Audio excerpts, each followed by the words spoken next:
Kumusta kayo mga boss? Ito na, gameplay na. Marirelease na mamaya ang game na Crystal Kingdom. Kung extra time ka, samahan mo ko, review natin to. Let's go!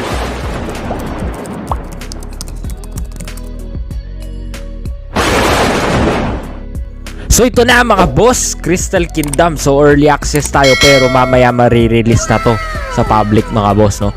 So para matest nyo rin. Pero guys, may board game nga dito at kada natatapakan nyo, iba't iba yung nagagawa. So kada board sa board game mismo na to ay may kakaibang gameplay. Pinakamaganda kapag battle kasi doon mo nagagamit talaga yung NFT mo. So magkano ba yung NFT dito? $85 lang ang entry dito mga boss to minta hero at 15 days ROI, gas free pa to. Gas free ha, walang gas fee na binabayaran dito at Oracle based rewards and minting to guys.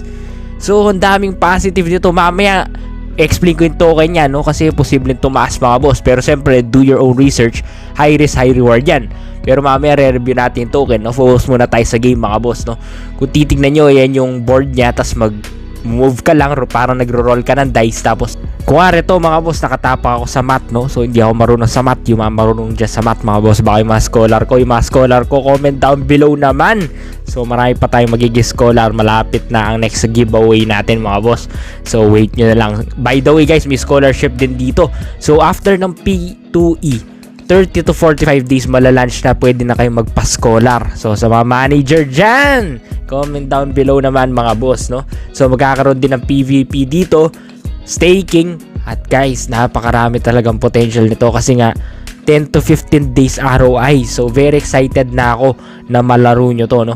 So yan, no? So magro-roll na naman tayo. Yung roll dito, yung move sa lower right, no? So kung titignan mo mga boss, yan, battle na.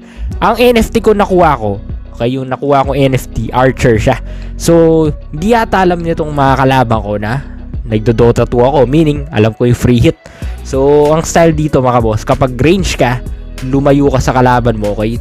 Move ka backwards, tas hit mo siya. Kaso inaaral ko pa na konting controls.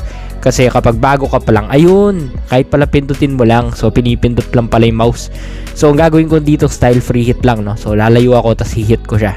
So yan yung ginagawa ko kapag range ako sa Dota 2 eh. Ganyan yung style, no? Kapag inbow mid ka, o kaya wind ranger ka, no? Yung ginagawa. So sa mga Dota 2 players dyan, nakaka-relate mga boss, no? But anyway, ganyan lang yung style dyan kapag range ka. Ngayon, kapag melee ka, wala kang choice, harapin mo yan. So medyo pinag-aaralan ko pa yung controls, no? Pero parang mouse lang ang ginagamit mga boss. Ako kasi left click lang ang ginagamit ko ngayon. So ganyan siya, no? Kasi malakas to, malaking spider na to. At ang goal mo, maubos mo lang yung nasa upper right. So kapag yung upper right na kompleto na yan, okay, na kompleto mo na lahat, na patay mo na lahat ng kalaban dito, then panalo ka na.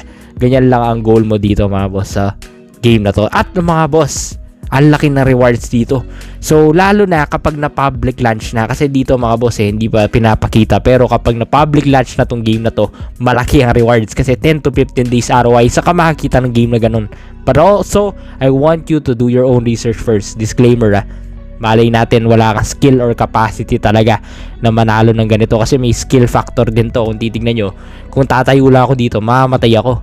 So kailangan may diskarte ka rin, no? So yung diskarte ko nga free hit style, parang nagdo-Dota 2 ako. Kaso walang special skill dito, hindi ko alam kung bakit. Baka in the future may special skill din kasi isang skill lang yung kinakas ko, physical attack lang to eh. So lakas pala ng Archer mga boss. So medyo marami nag-anticipate dito, no? So, lalo na sa token, no? Yung may iba, di ba maglalaro, yung token lang tinitingnan eh. So ako kasi mga boss, kung papasok kayo dito, make sure laruin nyo na kasi sayang naman yung experience mga boss, di ba? So maraming good news dito kasi mga boss, Oracle rewards to. Alam nyo naman yung Oracle fixed rewards. So yung hero ko malakas pa, swerte talaga. So depende rin yan sa nakuha yung hero pa nag-mint kayo, no? Yung iba kasi hindi lang token, NFT yung priority, which is good kasi mga boss, ang NFT talaga ang future mga boss, no? But anyway, kung titingnan nyo, patapos na tong laban na to. So ganyan lang kasimple guys, no? Last 2 pa pala mga boss, no? After nito. So let's do it. Finish him mga boss. Okay? So nasan ba yun? Ba't ka nagtatago? Saan ba yung spider na yun?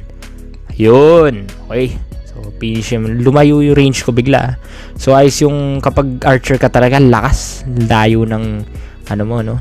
tsaka competitive advantage yan. So yun na, tapos na mga boss, no? Ngayon move forward na tayo sa token mga boss. So yan yung token, no mga boss. So naglalaro sa 480, 470, pero kung titingnan nyo guys, in pesos to CKG to peso 663 yung pinaka highest. So malay natin ma-break yan. Kapag na-break yan, talagang malaki ang potential. Pero sa lahat ng papasok pa lang ngayon, high risk na talaga kayo. Pero pwera na lang, ito may may disclaimer. Pwera na lang kung may nag-whale na nag-pump, talagang mataas ang potential nito mga boss, no? At sa tingin ko may magpa-pump na whale, lalo na kapag ganyan yung malalunch yung P2E game, lalo na mamaya na yung launching, no? Kung titignan mo yung chart niya, analyze natin 1 minute time frame. Ayan, no, pataas pa siya, uptrend yung 1 minute time frame niya. So actually laki ng potential nito, no? Sana may mag-pump na whale kasi nag-invest din ako dito mga boss. Sa lahat ng papasok, Dior, lalo na kung hindi kayo mag-trade, nasa inyo yan kung papasok kayo. So kung titingnan natin, ayan, no, uptrend siya. So very clear naman yan mga boss, no? But iba-iba yan. Siyempre iba yung 12-hour time frame, iba din yung 1-hour time frame. So make sure Dior kayo at alamin nyo sa kayo tamang papasok mga boss, no? Ako kasi nakapasok na ako sa baba pero nag-hold ako kasi nag-anticipate ako ng pump mga boss, no?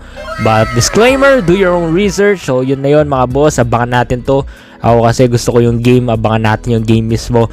This is Danjo the Capital Master, your #1 NFT coach. Ingat kayo mga boss and have a nice day. Laki pa ng potential sana mga boss.